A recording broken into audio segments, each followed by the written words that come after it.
So occasionally I make notes for myself because I might have an idea that requires a little bit more thought, or I want to present it in a different way. And I'd made a note to myself about observation, and I've been mulling it over for many months. I was originally going to make a video and then pause it and shift this studio around with different things, and then reshoot and try and get people to spot all the differences. Being observant is highly important in life. When we become super vigilant, observant, when we use our 5 senses, it allows us to notice shifts in behavior in human beings, our environment, etc. When we look at those shifts in behavior long enough and study them, then there's a good chance we're reasonably able to predict what's going to happen. I was going to originally shoot a walking the blunt blade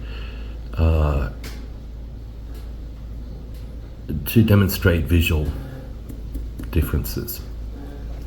Instead, because it would have taken a lot of hard work and I'm a lazy guy, I'm going to talk about auditory differences, which are important also, and really simple to pick up on, of course. So auditory differences. Let's talk about something as simple as buzzing. We all understand the different types of buzzing, yeah? Or we should, at least, once we've lived, to my ripe old age. You got the high squeak buzzing of mosquitoes. That's so high pitch and irritating. Then you got a faster and heavier buzzing that obviously is generally flies. Heavier thumper buzzing, more thumpy buzzing is a blowfly. And there's a big pattern and speed difference when you're comparing the flapping or buzzing of a blowfly to something like a wasp. And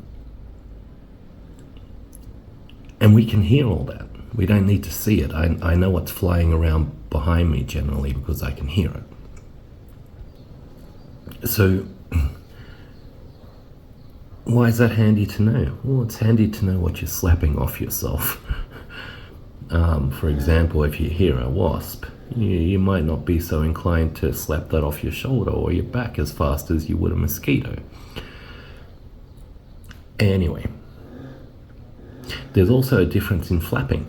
So birds have, and I'm really not hugely fantastic at these descriptors,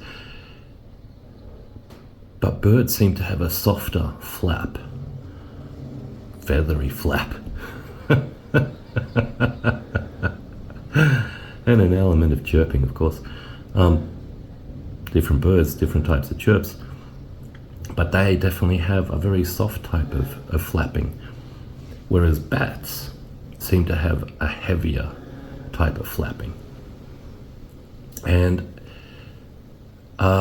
the reason for the shift in this video, going from visual to auditory observations, is because I've heard bats for years in my neighbour's fruit tree. I know we've had them, but I thought what a wonderful way to get on with my observational video. The only problem was trying to capture the bats on video for some kind of evidence. I've tried to also capture mosquitoes for you guys to listen to and see. It wasn't going to happen. But I finally managed to capture some bats. Hopefully the sound quality is good enough for you to hear it. Why is this important? Is a bat likely to attack you? No, not necessarily. It's handy to know the difference. Like if you're in pitch black, it's handy to know the difference in places where you are not able to see.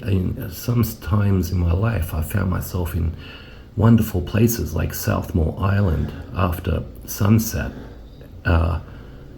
walking in the wild, and it was pitch black.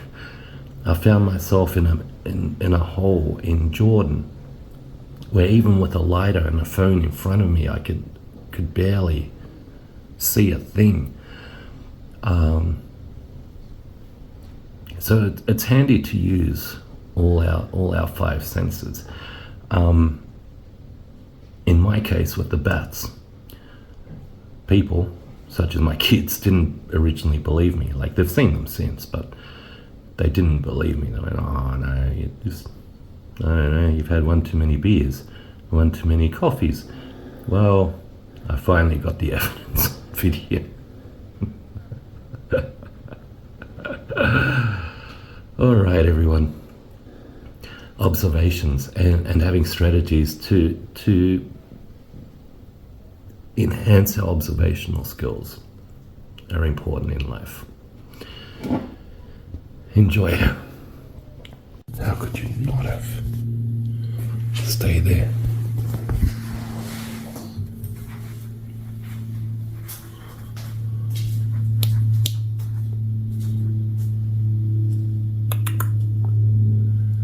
I can see you moving the tree, mate.